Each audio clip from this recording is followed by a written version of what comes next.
नमस्कार। ओम शान्ति। महाशिवरात्रि पर्वको पावन अवसरमा सबैलाई हार्दिक बधाई एवं शुभकामना।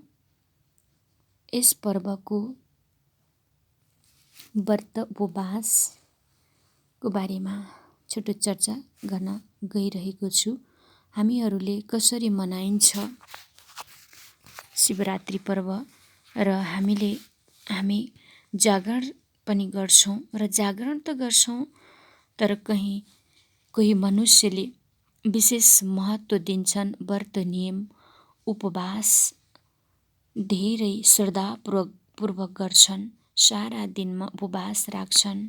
वास्तवमा यो यादगार हो माथि बस्नेवाला शिव परमात्मा।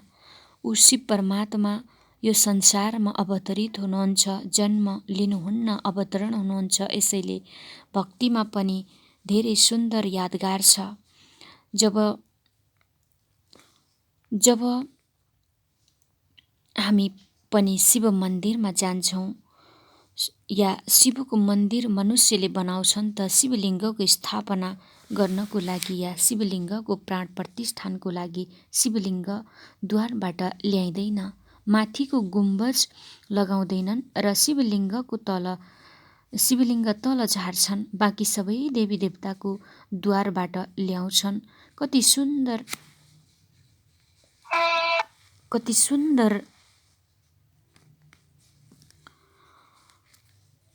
सुन्दर यादगार छ। किनकि परमात्माले गीताको महावाक्यमा भन्नुभएको छ, म कुनै आमाको गर्भबाट यस संसारमा आउँदिन, किनकि म अजन्म अव्यक्त हुँ, शाश्वत हुँ, अभोक्ता हुँ। म आफ्नो योग मायाबाट प्रकट हुन्छु, अवतरित हुन्छु, पुनर्जन्म रहित, विनाश रहित छु। त्यसैले यादगार भक्तिमा पनि कति सुन्दर तरिकासँग दर्शाइएको छ कि शिवलिङ्गको प्राण प्रतिष्ठान गर्नको लागि माथिबाट शिवलिङ्गको तल झार्छन्। बाँकी सबै देवी देवताको जन्म हुन्छ, माता पिता हुन्छ, बचपनबाट ठुलो भइन्जेलसम्मको जीवन कहानी देखाइन्छ। तर शिवलिङ्गको न बचपन छ न कुनै जीवन कहानी छ, किनकि ऊ अधर्मको समयप्रति नै अवतरण हुन्छ। त्यसैले शिवको साथ यो शब्द जोडिन्छ, शिव शम्भो, जो स्वयम्भूको स्वयं प्रकट हुन्छन्, जो स्वयं प्रकट हुन्छन्।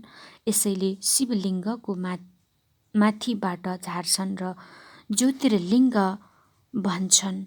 भावार्थ यो छ कि लिङ्ग माना आकृति, जस्तो कि पुल्लिङ्ग स्त्रीलिङ्ग भनेर भनिन्छ, अर्थात् स्त्रीको आकृति, पुरुषको आकृति।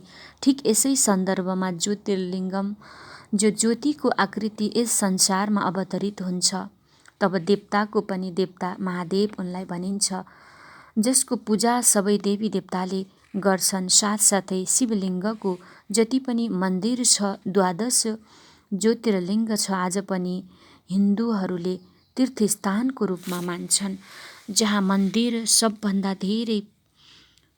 धेरै पूजा गर्छन् मन्दिरमा। र यसैले भक्तजन जब जान्छन्, व्रत नियम उपवास गर्छन्। र यसको पछिको भाव भनिन्छ कि जब कोही मनुष्य थोरै समयको लागि पनि व्रत नियम उपवास राख्छन्, यानि कि कन्ट्रोलिङ पावर छ आफूमाथि राख्छन्, तब उसको भित्र विल पावरको सञ्चार हुन्छ, अर्थात् आत्मशक्तिको सञ्चार हुन लाग्छ। किनकि परमात्मा नै सर्वशक्तिमान हुनुहुन्छ। उनै सर्वशक्तिमानको प्रति जो व्यक्तिले भित्रबाट व्रत नियम उपवास राख्छन्, कि कति अथाह शक्ति उसको भित्र आउन लाग्छ। वास्तवमा व्रत कुन चाहिँ राख्ने हो त? मनुष्य जब व्रत गर्छन्, खानपानको साथ भन्छन् व्रत राखे, तर वास्तवमा उसैको उपवास भनिन्छ जो खानपानसँग जोडिएको छ। त्यो उपवास भयो। व्रत कुन चिजको हो? व्रत अर्थात् जब व्यक्ति जीवनको आफूभित्र शुद्धिको लागि व्रतको अपनाउँछन्। शुद्धिको लागि व्रत भनिन्छ। ब्रह्मचर्य व्रतको पनि अपनाउँछन् किनकि परमात्मा परम पवित्र हुनुहुन्छ। यसैले परमात्माको प्रति शुद्ध हुन्छ उसको पूजा र पूजा गर्नको लागि शुद्ध हुन आवश्यक पनि छ। बाँकी शुद्धिको बात होइन, उसको मन पनि शुद्ध हुनुपर्छ। उसको आचरणको भित्र पनि पवित्रता धेरै आवश्यक छ। यसैले व्रत यो देखाइएको छ कि विशेष हिन्दूहरूले महाशिवरात्रिको पर्वमा हर कोही यो व्रत शुद्धिकरणको लागि राख्छन्। मन वचन कर्मको पवित्रता अर्थात् मन वचन कर्मको शुद्धि धेरै आवश्यक छ।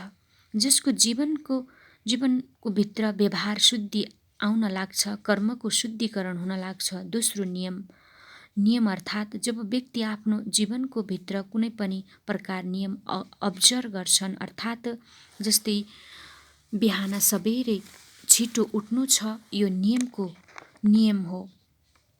किनकि ब्रह्म मुहुर्तको गाइन्छ सारा साल ऊ यस नियमको पालन गर्दैनन्, तर विशेष पर्वप्रति व्यक्ति चाँडै उठ्छन्, यो नियम आफैभित्र लिन्छन्, अपनाउँछन्। बिहान चाँडै उठेर नुहाइ धुवाइ गरेर शुद्ध भएर बढी शुद्धिको साथ भगवानको पूजा गर्नेको अर्थात् सङ्कल्प गर्छन्। दोस्रो नियम भनेको कटिबद्ध हुनु, किनकि आजबाट यो सङ्कल्प लिन्छन् र भन्छन् कि सङ्कल्पप्रति कटिबद्ध हुन उसैको नियम भनिन्छ। जरुरी पनि छ कि शिवरात्रिको प्रति अवसरप्रति हामीले आफ्नो जीवनप्रति पनि कोही सङ्कल्प धारण गरिन्छ। र तेस्रो उपवास भोजनको लागि अवश्य मानिन्छ। जब भोजनको साथ सात्विक आहार लिनको लागि उपवास गर्छन्, अशुद्ध भोजनबाट उपवास गर्छन्। वास्तवमा स्थूल चिजको उपवास होइन, आज मनुष्यको मनको पनि उपवास राख्न जरुरी छ। मनको भित्र पनि अरूको प्रति नकारात्मक भाव, व्यर्थ भावना या व्यर्थ विचार या नकारात्मक विचारबाट उपवास राख्न जरुरी छ। किनकि आज मनुष्य भोजनको उपवास त गर्छन्, यो सूक्ष्म उपवास राख्नको लागि यो बात छ, अर्थात् यो आफ्नो हृदयको यति शुद्ध गर्नुपर्छ कि अरूको प्रति ईर्ष्या, देश, निन्दा, ग्लानि, कोही यस्तो भाव हामीले उत्पन्न गर्नु हुँदैन। अर्थात् हामीले यस्तो भाव हामीले उत्पन्न हुन दिनुहुन्न। यो उपवास गर्न जरुरी छ, तब व्यक्तिको भित्र शक्तिको सञ्चार हुन्छ। किनकि आज मनुष्य भोजनको उपवास त गर्छन्, तर यो सूक्ष्म उपवास धेरै जसो मनुष्यको शक्ति जो पछि हुन्छ, यही अशुद्धिको कारण नै हाम्रो आत्मा शक्ति क्षीण हुन जान्छ। जब यो उपवासको हामी धारण गर्यौं भने व्यक्तिको भित्रको शुद्धिकरण हुन लाग्छ र मनको वास परमात्माको नजिक हामी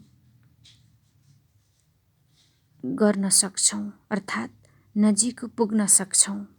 यसै अनुसार हामी नियम, व्रत, उपवास राख्छौं र यही